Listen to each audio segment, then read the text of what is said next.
Hello everyone, myself Samyun Akhtar. So today our topic is about basic concept of amino acid.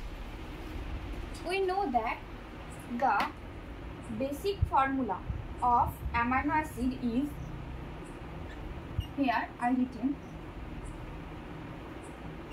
কার্বনের একটা বন্ডে যে কোনো কিছু থাকতে পারে একটার সঙ্গে থাকবে অ্যাসিডিক গ্রুপ একটার সঙ্গে থাকবে অ্যামোনিয়া বা অ্যামাইনো গ্রুপ আর একটার সঙ্গে হাইড্রোজেন থাকবে। সো এই স্ট্রাকচারটা হচ্ছে mainly basic structure of amino acid. একদম নর্মাল যদি আমরা অ্যামাইনো অ্যাসিডের কোনো স্ট্রাকচার দেখি সেই ক্ষেত্রে এটা হচ্ছে একদম বেসিক স্ট্রাকচার। এবার এই ক্ষেত্রে আমরা সবসময় জানি যে কার্বনের ভ্যালেন্সি কটা? চারটে। তো কার্বনের একটা যদি কোনো কিছু হতে পারে, এটা it may be hydrogen, it may be sulphur, it may be etcetera anything. এইখানে একটা কি থাকবে? হাইড্রোজেন গ্রুপ থাকবে, এইখানে একটা থাকবে অ্যাসিডিক গ্রুপ এবং এই সাইডে থাকবে একটা amino group. So this is the basic structure of amino acid. এবার আমরা অ্যামাইনো অ্যাসিড করতে গেলে সব থেকে বেশি ইম্পর্টেন্ট যেটা আমাদের যেগুলো জানতে হবে সেগুলো হচ্ছে একটা কিছু কিছু জিনিস আমাদের খুব ভালোভাবে জানতে হবে। সেগুলো হচ্ছে আলফা অ্যামিনো অ্যাসিড কী জিনিস, কাইরাল কার্বন কী, এছাড়াও ইমিনো গ্রুপ কোনগুলি, এগুলো আমাদেরকে ভালোভাবে জানতে হবে। এবার আলফা অ্যামিনো অ্যাসিড কাকে বলা হয়? আমরা জানি যে যেখান থেকে কোনো একটা ফাংশনাল গ্রুপ স্টার্ট হলো, ধরে নিই যে এখানে একটা অ্যাসিডিক গ্রুপ আছে COH, এর সঙ্গে অনেকগুলো কার্বন পরস্পরের সঙ্গে বন্ড করে আছে, ঠিক আছে? এইটা হচ্ছে ফাংশনাল গ্রুপ, এটাকে আমি F দিয়ে ডিনোট করলাম। ফাংশনাল গ্রুপের পরে যে গ্রুপটা সেটাকে আমরা 1 2 3 এইভাবে আমরা পয়েন্ট করতে করতে যাই। এবার ফাংশনাল গ্রুপের পরবর্তী যে গ্রুপটা, ফাংশনাল গ্রুপের যে পরবর্তী কার্বনটা, সেটাকে আমরা কি বলবো? যে আলফা কার্বন। ফাংশনাল গ্রুপের পরবর্তী কার্বনটা কি নামে পরিচিত? আলফা কার্বন নামে পরিচিত। এবার এটা হলো যে একটা নর্মাল স্ট্রাকচারের ক্ষেত্রে আমি দেখালাম। এবার আমরা যদি বেসিক স্ট্রাকচার অ্যামাইনো অ্যাসিডের বেসিক স্ট্রাকচার দেখি, যে কার্বনের একটা হাতের সঙ্গে আর যুক্ত, একটার সঙ্গে অ্যাসিডিক গ্রুপ যুক্ত এবং একটার সঙ্গে হাইড্রোজেন যুক্ত আর একটার সঙ্গে হচ্ছে NH2 যুক্ত। তাহলে এই ক্ষেত্রে যে COH এর পরবর্তী যে গ্রুপটা আছে সেটা হচ্ছে কি? Alpha carbon. সিম্পল। এবার আলফা কার্বন তো আমরা জেনে গেলাম। এবার আমাদেরকে জানতে হবে যে কাইরাল কার্বন কোনটি। আমরা এটা 12-এও পড়ে গেছি কাইরাল কার্বন কি, বা কাইরাল কার্বনকে কিরিল কার্বনও বলা হয়। কাইরাল কার্বন মানে হচ্ছে কার্বনের আমরা কটা বললাম? চারটে ভ্যালেন্সি। কার্বনের চারটে ভ্যালেন্সিতে যদি আলাদা আলাদা কম্পোনেন্ট থাকে বা কার্বনের চারটে হাতেই যদি আলাদা আলাদা আয়ন থাকে, তাহলে সেটাকে আমরা বলবো কাইরাল কার্বন। ধরলাম এই হাতে A আছে, এখানে B আছে, এখানে C আছে, এখানে Z আছে। প্রত্যেকটা ভ্যালেন্সিতেই যে আয়নগুলো আছে তারা 4 ions are different. So this is called chiral carbon. Simple. আমরা আলফা কার্বনের ক্ষেত্রে কি পেলাম? আলফা কার্বন পেলাম যে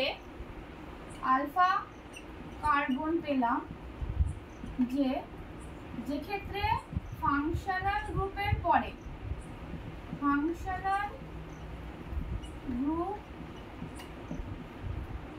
এর পরবর্তী কার্বন গ্রুপ কি হলো? Alpha carbon. আর কাইরাল কার্বন হচ্ছে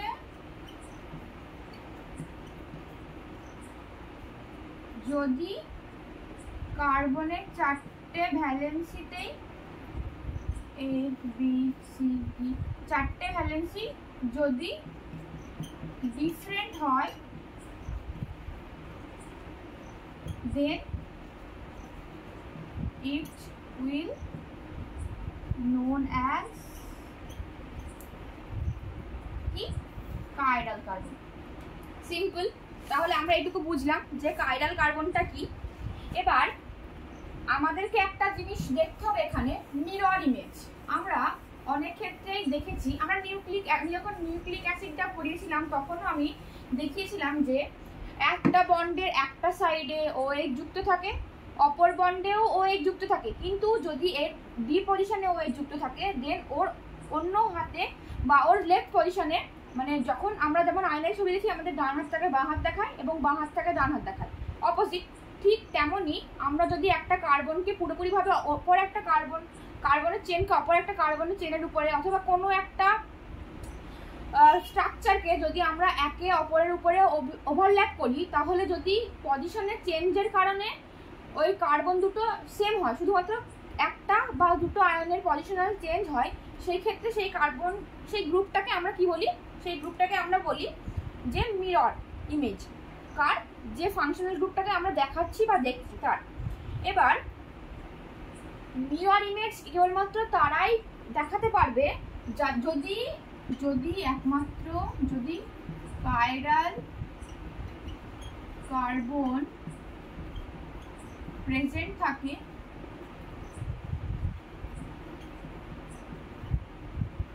then only mirror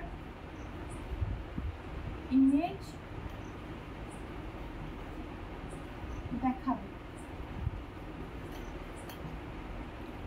mirror image কখন দেখা যাবে? একমাত্র যদি কাইরাল কার্বনটি প্রেজেন্ট থাকে তখনই মিরর ইমেজ দেখা যাবে। এবার আমরা তো দেখলাম যে কাইরাল কার্বন কখন প্রেজেন্ট থাকবে, কাইরাল কার্বন কখন থাকবে না সেটা আমি বললাম, যে যদি চারটে ভ্যালেন্সিতে যদি ডিফারেন্ট আয়ন যুক্ত থাকে দেন অনলি কাইরাল কার্বন থাকবে। যদি আমরা গ্লাইসিনের স্ট্রাকচারটা দেখি, যেটা হচ্ছে কার্বন, এখানে একটা অ্যাসিডিক গ্রুপ থাকবে, আমরা মাস্ট কি বললাম, অ্যামিনো অ্যাসিডের ক্ষেত্রে একটা অ্যাসিডিক গ্রুপ থাকবে, একটা অ্যামিনো গ্রুপ থাকবে, একটা হাইড্রোজেন থাকবে, এবং গ্লাইসিনের ক্ষেত্রে বোথ, উপরে যেটা আমরা আর লিখেছিলাম ওখানেও হাইড্রোজেন থাকে, এখানেও হাইড্রোজেন থাকে, বোথ আর সেম। সো এটা কখনোই কাইরাল কার্বন নয়। গ্লাইসিন কাইরাল কার্বন নয়, কাইরাল কার্বন নয়, সেই কারণে এ কি করবে, মিরর ইমেজ শো করবে না, মিরর ইমেজ দেখাবে না, নট দিয়ে প্রকাশ করে দিয়েছে এখানে।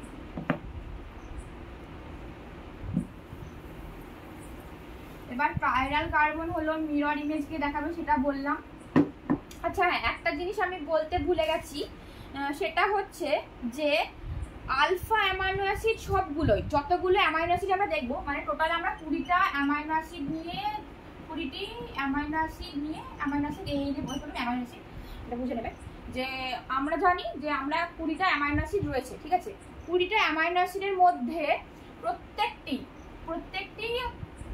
প্রত্যেকটাই হচ্ছে আলফা অ্যামাইনো অ্যাসিড শো করে, শুধুমাত্র এক্সেপ্ট এর কিছু এক্সেপশন আছে, যেমন হচ্ছে বিটা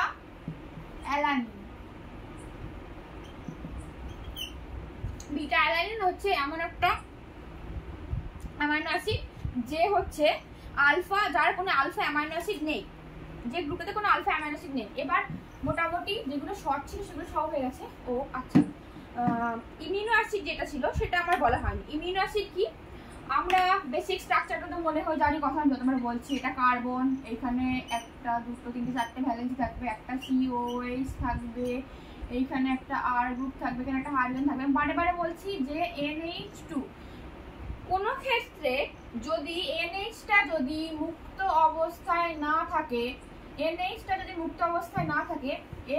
যদি কোনো কারণে বদ্ধ অবস্থায় থাকে, মানে অ্যামোনিয়া গ্রুপটাকে যদি আমি কোনো বন্ডের দ্বারা দেখাই, অ্যামাইনো অ্যাসিডটা যদি কোনো বন্ড দ্বারা মানে আবদ্ধ থাকে, সেই ক্ষেত্রে সেই যে অ্যামোনিয়া মানে সেই যে অ্যামাইনো অ্যাসিড গ্রুপটাকে আমরা পাবো সেটাকে বলা হবে ইমিনো অ্যাসিড। কি বললাম, সেটাকে বলা হবে ইমিনো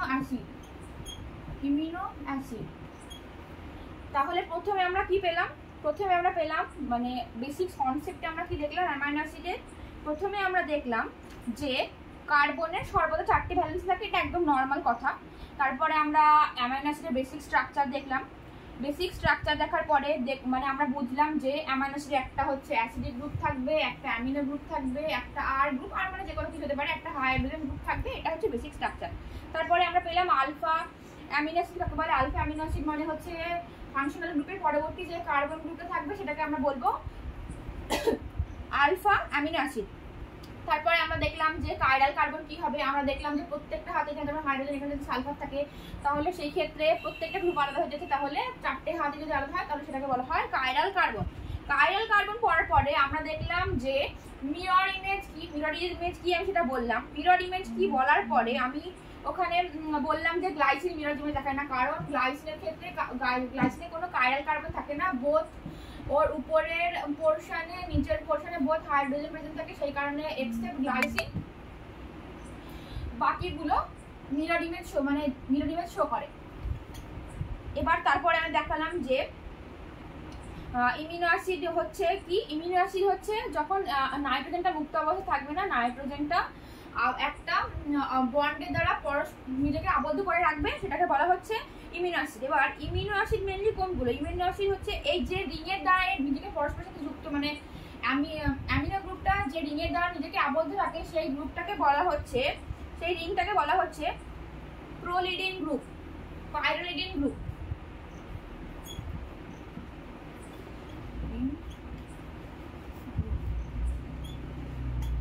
অ্যামিনো অ্যাসিড যে রিংয়ের দ্বারা কোশ্চেন আসতে পারে যে অ্যামিনো অ্যাসিড যে গ্রুপের দ্বারা যে গ্রুপ বললাম, অ্যামিনো অ্যাসিড যে রিংয়ের দ্বারা নিজেকে আবদ্ধ রাখে সেই গ্রুপটা হচ্ছে পাইরোলিডিন গ্রুপ।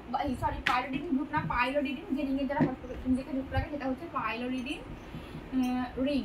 আর এই যে ইমিনো অ্যাসিড এই রিংটা শো করে হচ্ছে, এর একটা মেন এক্সাম্পল একটা অ্যামোনিয়া শো করে, সেটা হচ্ছে প্রোলিন। কি বললাম? প্রোলিন। প্রোলিন কি করে হচ্ছে ইমিনো অ্যাসিড